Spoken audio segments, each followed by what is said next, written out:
مصطفیٰ کمال Ataturk کو ترکی کے بانی کے طور پر جانا جاتا ہے۔ ان کی تحریک کا مقصد ترکی کو ایک جدید سیکولر اور قومی ریاست میں تبدیل کرنا تھا۔ انہوں نے سلطنت عثمانیہ کے خاتمے کے لیے اقدامات کی اور ترکی کی بنیاد رکھی۔ سلطنت عثمانیہ ایک طویل عرصے تک اسلامی دنیا کی سب سے طاقتور ریاست تھی، لیکن 19ویں اور 20ویں صدی میں یہ زوال پذیر ہو گئی۔ یورپی طاقتوں برطانیہ، فرانس اور روس کے سامنے سلطنت عثمانیہ دفاعی پوزیشن پر آ گئی۔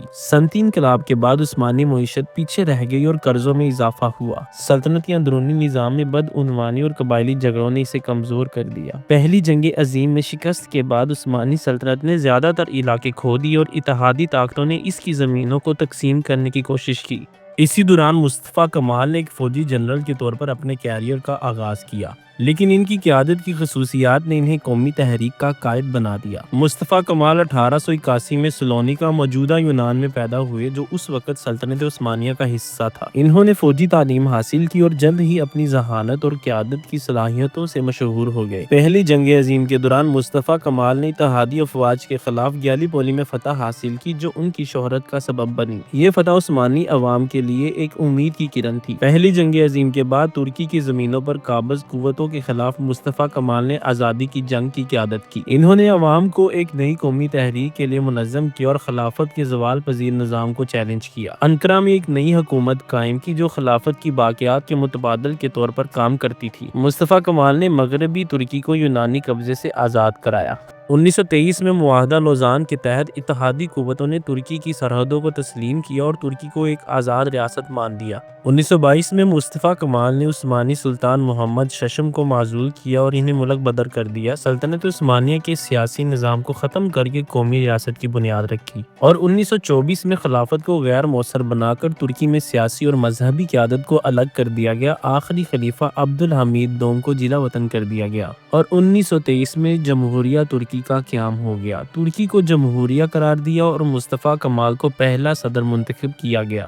مصطفیٰ کمال نے ترکی کو ایک جدید اور ترقی یافتہ ریاست بنانے کے لیے مختلف اصلاحات کیں۔ سیاسی اصلاحات میں جمہوری طرز حکومت نافذ کیا، جہاں تمام شہری برابر تھے۔ ترکی میں پارلیمانی نظام قائم کیا، خواتین کو سیاسی عمل میں حصہ لینے کا حق دیا۔ تعلیمی نظام کو بدل کر رکھ دیا، مذہبی مدارس بند کیے اور جدید تعلیمی ادارے قائم کیے۔ تعلیم کو ہر شہری کے لیے لازم قرار دیا۔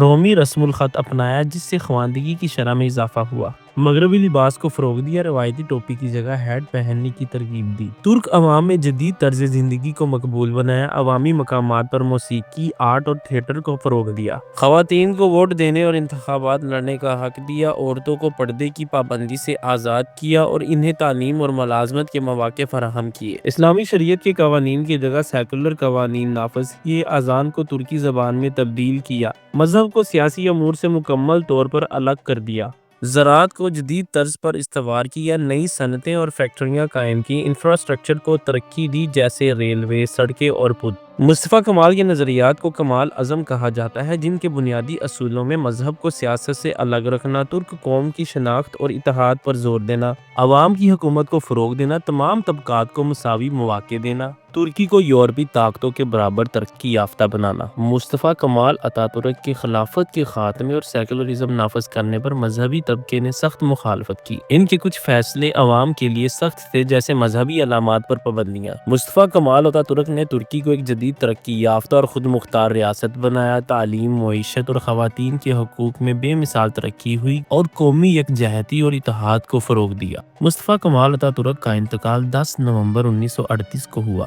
انہیں انقرہ میں دفن کیا گیا۔ آج بھی ترکی میں انہیں اتاترک یعنی ترکوں کے والد کے طور پر یاد کیا جاتا ہے۔ مصطفیٰ کمال اتاترک نے ترکی کو ماضی کی زوال پذیر سلطنت سے نکال کر ایک جدید اور ترقی یافتہ ملک میں تبدیل کیا۔ ان کی اصلاحات نے ترکی کی بنیادوں کو مضبوط کیا اور ان کے اقدامات کا اثر آج بھی ترکی کی سیاست، معیشت اور معاشرت پر نظر آتا ہے۔ اسی طرح کی انفارمیٹیو ویڈیوز دیکھنے کے لیے ہمارے چینل کو لائک کریں، سبسکرائب کریں اور بیل آئیکن کا بٹن پریس کریں۔